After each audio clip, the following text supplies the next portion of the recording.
All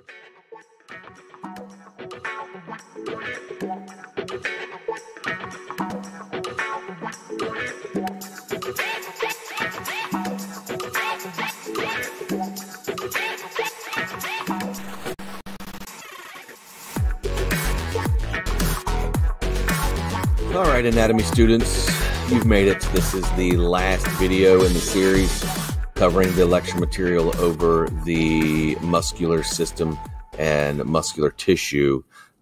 This one's pretty short, so you've made it through the tough ones. This one is a lot easier, so let's not waste more time listening to me talk about it. Let's go ahead and get started. All right, everybody, let's go ahead and get started with our last video lesson here on the muscular system. So we're going to talk a little bit about a few kinds of muscle contractions, some basic general muscle contraction terminology, and then we're going to talk about some homeostatic imbalances that we may find in the muscular system. So first we have isotonic versus isometric muscle contractions. And isotonic is any muscle contraction that results in movement. So most of your weightlifting and exercising that we do uses isotonic contractions. The contraction isotonic is a type of muscle contraction in which the muscle shortens while generating force. Eccentric isotonic is a contraction in which muscle tension is less than the resistance. The muscle lengthens. So stretching is considered a type of isotonic muscle contraction, or not even a muscle contraction, but just a muscle movement. Stretching, you know, for those of you who enjoy yoga, you know that can be some work getting into those positions and stretching your body. So making the muscles shorter, moving the body, bending the body would be a concentric isotonic, and then eccentric is when you work to stretch your body, and but the body moves, and that is the nuts and bolts of an isotonic muscle contraction. An isometric muscle contraction is a forceful contraction, but it results in no movement. Muscle force and resistance are equal, supporting objects in a fixed position and posture. So think about if I were to give you a walnut and say, crack this between your hands, and you would push as hard as you could on the palms of your hands in front of your chest, and you would try to squeeze that walnut in between your hands. You're really not moving, but you're still pushing, and your muscles are contracting with force, but there's not a lot of movement involved there.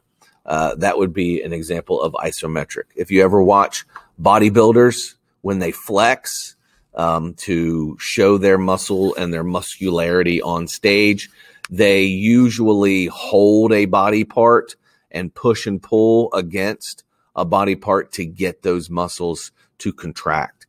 You know, when they flex their biceps, a lot of times they'll hold their hand in their other hand, and they will push their hands together to isolate one of their biceps. When they show their triceps, they hold their hand and push into their other hand to show their biceps. And when they go to show their lat muscle on their back, they'll hook their thumb behind their hip, and they'll push their thumb into their hip to get that lat muscle to pop out. And those are examples of isometric muscle contractions.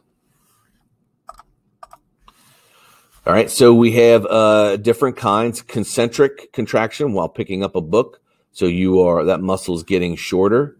That would be an example of a isotonic.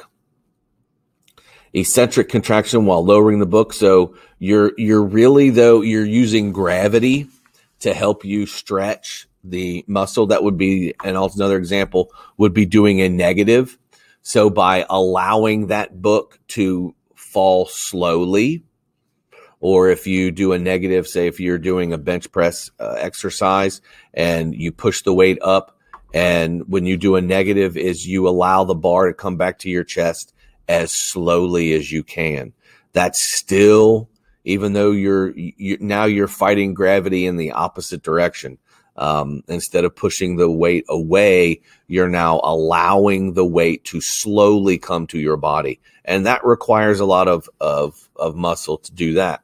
So that is an example of an eccentric isotonic. And just holding that book right there in one spot is isometric. And if you have ever done that, you'll know that eventually your muscles will fatigue and that book will start to drop. Let's talk about some imbalances and the homeostasis of your muscles. Exercise-induced muscle damage. After intense exercise, electron micrographs reveal considerable muscle damage, including torn sarcolemmas and disrupted Z discs. So this, if you push yourselves beyond a normal exercise limit, you can damage and injure your muscle tissue. Blood levels of proteins normally confined only to muscle, including myoglobin and the enzyme creatine kinase, increase as they are released from the damaged muscle. So basically that means there's a small amount of internal bleeding. And that can really mess up the homeostatic balance of that tissue. A muscle spasm. We've all had these, is a sudden involuntary contraction of a single muscle within a large group of muscles, usually painless. Many times after a workout, when your muscles are fatigued, you'll look down and you'll just see that one muscle in your leg just twitch uncontrollably. And you'll look at that muscle twitching, and it just sits there and twitches for a few minutes and usually is not painful. A cramp, on the other hand, is an involuntary, often painful muscle contraction caused by inadequate blood flow to muscles, usually because there's blood being pumped to lots of other muscles to try to supply oxygen to them, and this particular muscle just isn't getting enough. Usually, you'll see this with dehydration. So a lot of times on the football field, when we get later on into a game and someone has been sweating a lot, and as they start to become dehydrated, their muscles will cramp. Overuse, injury, and abnormal blood electrolyte levels. So going up with sweating a lot, not only are we losing water, but you're losing electrolytes, the sodium and the calcium and the potassium that we learned a few video lessons ago are needed for muscle contraction. And if you've ever tasted sweat, it's salty, there's a lot of sodium in it. And when you lose that sodium, then you have an electrolyte imbalance in your muscle, and that can also trigger muscle cramps. Disease states and disorders, fibrosis, or sometimes called myofibrosis. This is when the muscle tissue becomes fibrous and it loses its elasticity and extensibility. The replacement of muscle fibers by excessive amounts of connective tissue, usually from damage. We go back to exercise-induced damage that can cause your muscles to become fibrous due to the scar tissue. Myosclerosis, hardening of the muscle caused by calcification.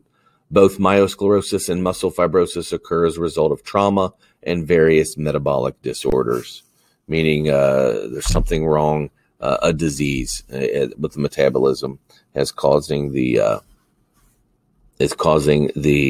muscles to become fibrous. Aging, this is something I know about. In part due to decreased levels of physical activity with aging humans, we undergo a slow progressive loss of skeletal muscle mass that is replaced largely by fibrous connective tissue and adipose tissue, aka fat. So this is one of the reasons why it's recommended to maintain a level of exercise as you get older so that your muscles remain muscles and they're not replaced by connective tissue and fat. Muscle strength at 85, if I make it to 85, is about half that at age 25, which I'm pretty good because when I was 25, that's when I was in my big weightlifting kick, And that was the strongest I was in my life. I was pretty strong. So if I'm half that, I'll still be in good shape. That's back when I was benching 315. So if I still can maintain half of that at 85, man, I'll be a butt-kicking old man. Compared to the other two fibers, the relative number of slow oxidative fibers appears to increase.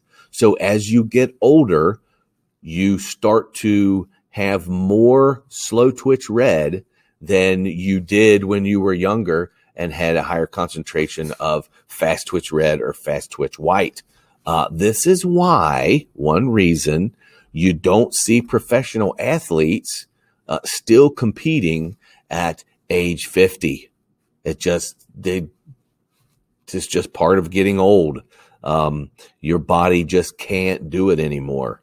Also, there is a loss in speed of contraction. This is probably why. And I can tell you in my firsthand experience, being an athlete in high school, all in my youth, I started competitive sports at the age of 5 and went all the way up through my short collegiate place kicking career.